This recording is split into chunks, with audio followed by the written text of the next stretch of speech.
मित्रों, सादर जय जिनेन्द्र। मैं रोहित जैन अपने YouTube चैनल तीर्थंकर वर्धमान ज्ञान सागर पे आप लोगों का स्वागत करता हूं। अगर अभी तक आपने चैनल को सब्सक्राइब नहीं किया तो प्लीज़ सब्सक्राइब करें, बेल आइकन को प्रेस करें ताकि हमारी आने वाली और भी वीडियो आप तक पहुंचे। मित्रों, मैं आज बताने जा रहा हूं कि संतों की थोड़ी सी संगत कर लेने से या उनकी बात मान लेने से अगर आप हृदय से उसकी बात माने तो आपके जीवन में परिवर्तन आ सकता है। एक कहानी है, वो सुनाने जा रहा हूँ छोटी सी, कि एक बार एक संत मंडली अपना पड़ाव डालने के लिए चल रही थी। उनका ये नियम था कि वो कहीं भी पड़ाव डालते थे 4 महीने के लिए पड़ाव डाल देते थे, 4 महीने का लंबा पड़ाव। एक बार ऐसे ही चलते चलते एक नदी किनारे उन्होंने पड़ाव डाल दिया। पता चला वहाँ डाकुओं का गांव था। वहाँ पे जो भी बच्चे को, वहाँ पे सभी को मतलब चोरी करना सिखाई जाती थी, बच्चों को भी। और जो बच्चा पहले चोरी करके आता था उसको शाबाशी दी जाती थी। बस कोई वहाँ पे खेती बाड़ी कोई काम नहीं, बस चोरी डकैती यही चलता था। आसपास के गांव वाले ने संतों को कहा कि आप यहाँ पे ना रुकें क्योंकि ये डाकुओं का स्थान है, आप हमारे गांव आ जाए। तो संतों ने कहा कि हम भोजन के लिए नहीं यहाँ पे आए हैं, हम तो निरंकार की सेवा कर रहे हैं। उसकी मर्ज़ी, वो जैसे मर्ज़ी रखे, हम यहाँ पे कैसे बिताएंगे अब उसकी मर्ज़ी।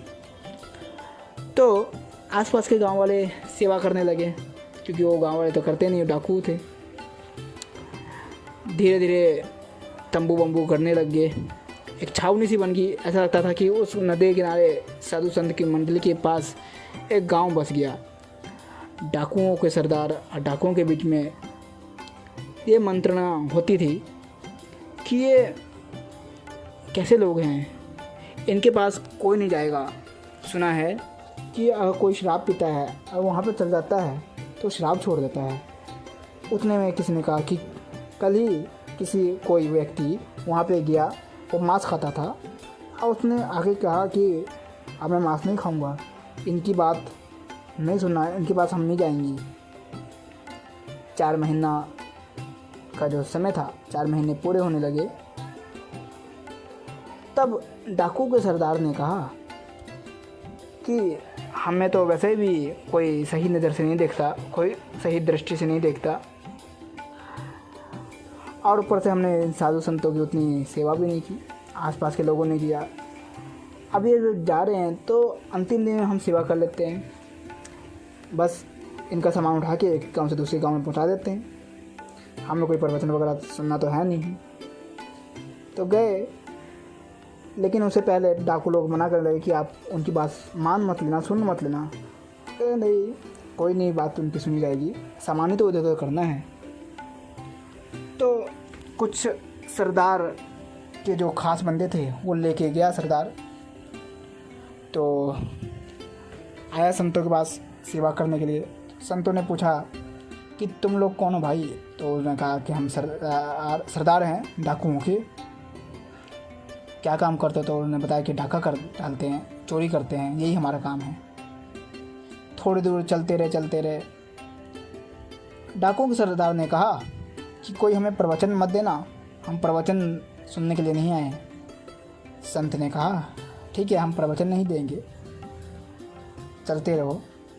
कामकाज पूछा, जैसे बताया कि उन्हें चोरी करते हैं। पूछा मांस भी खाते होगे? कहा हाँ खाते हैं। शराब भी पीते होगे?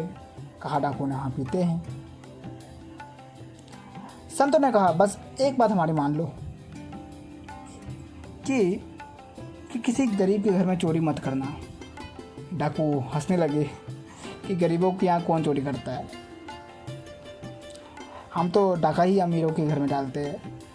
कहता चलो ये बात मान ली। संत मुस्कुरा रहे हैं कि हमारा काम बन रहा है, और उधर डाकू भी मुस्कुरा रहे हैं कि हम संतों की बात नहीं मान रहे।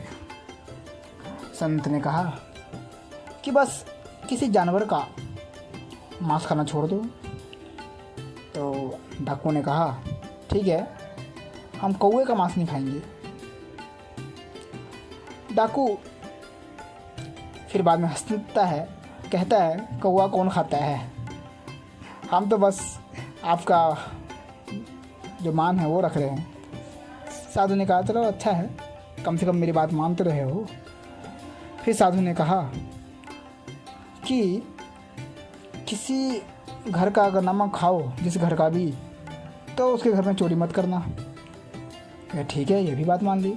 हम लोगों को बुलाता ही कौन है अपने घर पे जो हम किसी के घर का भोजन करेंगे, ये भी अब आपकी बात मान ली। कहता आपका तो कोई काम बन नहीं रहा साधु जी, संत जी, महात्मा। क्या कोई बात नहीं, तुम मेरी इतनी बात मान रहे हो, ये बहुत बड़ी बात है। फिर संत ने कहा कि कभी उन्होंने कहा कि 5 माँओं का सदैव कदर करना। 5 माएँ जैसे एक अपनी माँ, एक मित्र की माँ, गुरुओं और पीरों की माँ और राजा की रानी भी माँ के समान होती है। डाकू ने कहा ठीक है, आपकी खुशी के लिए हम ये भी मान लेते हैं। संत चले गए। अब ये डाका डालने गए। सोचा कि राजा के महल में डाका डालेंगे, काफ़ी धन इकट्ठा हो जाएगा, कई दिनों का झंझट ही ख़त्म। दीवार फांदा, महल के अंदर घुसे, जेवर जवराहत जितने थे सारे इकट्ठे किए, पोटली बांधी, चलने लगे। उतने में अंधेरे में डाकू का जो हाथ एक कटोरी में लगता है, हल्का सा उसको चाट जाता है तो चूरन होता है, चूरन। उसी वक्त डाकू पोटली छोड़ देता है, क्योंकि इसको याद आ गया, संत को उसने वचन दिया था कि जिस घर का वो नमक खाएगा वहाँ पे चोरी नहीं करेगा। उतने में रानी आती है। रानी कहती है मुझे ले चलो अपने साथ, ये राजा बूढ़ा है, मैं इसके साथ रहना नहीं चाहती, मैं तुम्हारे साथ रहना चाहती हूँ। डाकू मिन्नतें कर रहा है कि नहीं नहीं, आप मेरी माँ के समान हैं। ये बातें राजा भी सुन रहा था नींद में से जग के, हैरान राजा कि कैसी कैसी बातें कर रहा है। डाकू वहाँ से चला गया। सुबह मंत्रियों को दोबारा, सेना को दोबारा उसको बुलाया गया डाकू को। और राजा ने कहा कि तुम ऐसी बात कर रहे थे, तुम तो देवता हो, देवता के समान हो, कैसा परिवर्तन, ये ऐसा परिवर्तन कैसे आया? तो कहा नहीं, हमने कुछ दिनों संतों की सेवा की थी, उन्हीं के कुछ बातें वो हमने माने हैं। राजा की कोई संतान नहीं थी। राजा ने इसको अपना वजीर नियुक्त किया और कहा कि हमारे बाद राजगद्दी तुम्हें मिलेगी।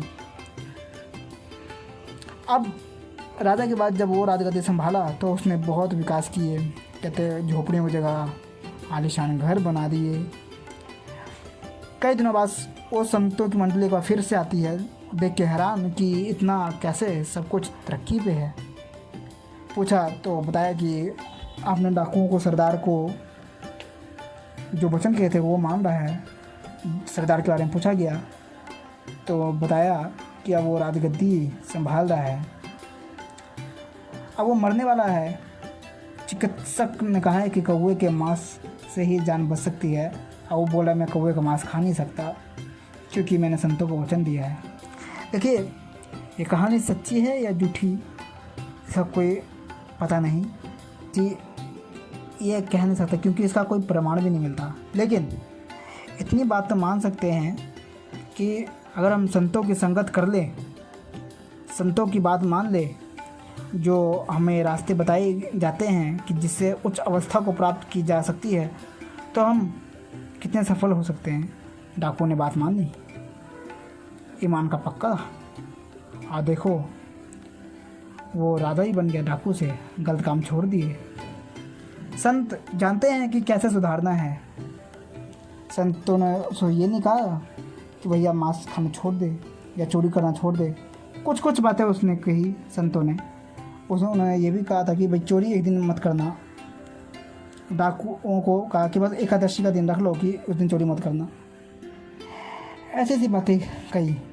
अब कहानी प्रमाणित हो या अप्रमाणित हो, कि प्रमाण तो मिलता नहीं है इस कहानी का, झूठी ही सही मान लेते हैं, झूठी ही कहानी है, लेकिन इससे सीख ली जा सकती है।